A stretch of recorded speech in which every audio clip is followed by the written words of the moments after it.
భారత్లో మరో 2 ఎయిర్లైన్స్ సంస్థలకు అనుమతినిచ్చిన కేంద్రం.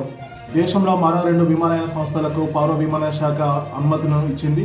దీంతో అల్ హింద్ ఎయిర్, ఫ్లై ఎక్స్ప్రెస్ సంస్థలకు అనుమతినిస్తూ కేంద్రం నిర్ణయం తీసుకుంది.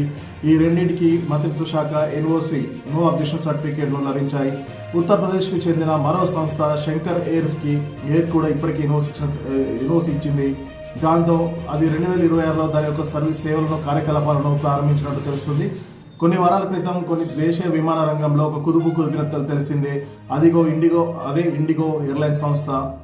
ఇండిగో ఎయిర్లైన్స్ సంస్థ సంక్షోభం తలెత్తిన కొన్ని రోజులు దాదాపు వందల సంఖ్యలో విమానాలు, వేల సంఖ్యలో రూట్లు క్యాన్సిల్ అయ్యాయి. లక్షల మంది ప్రయాణికులు ఇబ్బంది పడ్డారు. అయితే ఈ పరిస్థితులపై పార్లమెంట్లో మాట్లాడిన పౌర విమానయాన శాఖ మంత్రి కె రామ్మోహన్ నాయుడు ఈ రంగంలో గుత్తాధిపత్యానికి తావు లేదని, మరికొన్ని విమానయాన సంస్థలను ఇందులోకి ఆహ్వానిస్తున్నామని పార్లమెంటు వేదిక ప్రకటన చేశారు. కొత్త సంస్థలు అడుగుపెట్టడానికి ఇదే మంచి తరుణమని, తాజాగా సంస్థలకు అనుమతి లభించినట్లు మంత్రి వెల్లడించారు. వేగంగా వృద్ధి చెందుతున్న దేశీయ విమాన రంగంలో ఇండిగో ఎయిర్ ఇండియా దాదాపు 90% వాటా కలిగి ఉంది. ఒక ఇండిగో ఎయిర్లైన్ 65% దేశీయ విమాన రంగంలో వాటా కలిగి ఉంది. దీంతో దేశీయ విమాన రంగం పైన గుత్తాధిపత్యం పైన పలువురు ఎంపీలు ప్రశ్నించారు.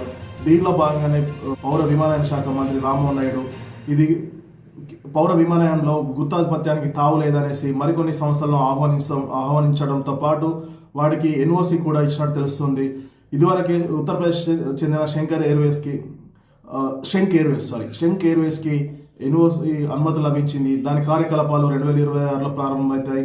మరొక 2 సంస్థలకు కూడా ఎన్ఓసీలు ఇచ్చామనేసి ఆల్ హింద్ ఎయిర్, ఫ్లై ఎక్స్ప్రెస్ సంస్థలకు ఎన్ఓసి కూడా లభించింది. దీంతో ఆ సంస్థ కూడా త్వరలో కార్యకలాపాలు మొదలు పెడుతుందనేసి రామానాయుడు వెల్లడించారు. ఇది పౌర విమాన రంగంలో శుభ పరిణామం అనేసి, గుత్తాధిపత్యానికి తావు లేకుండా పోటీ రంగం ఉంటేనే ప్రజలకు మెరుగైన సేవలు అందుతాయని కూడా వెల్లడించారు.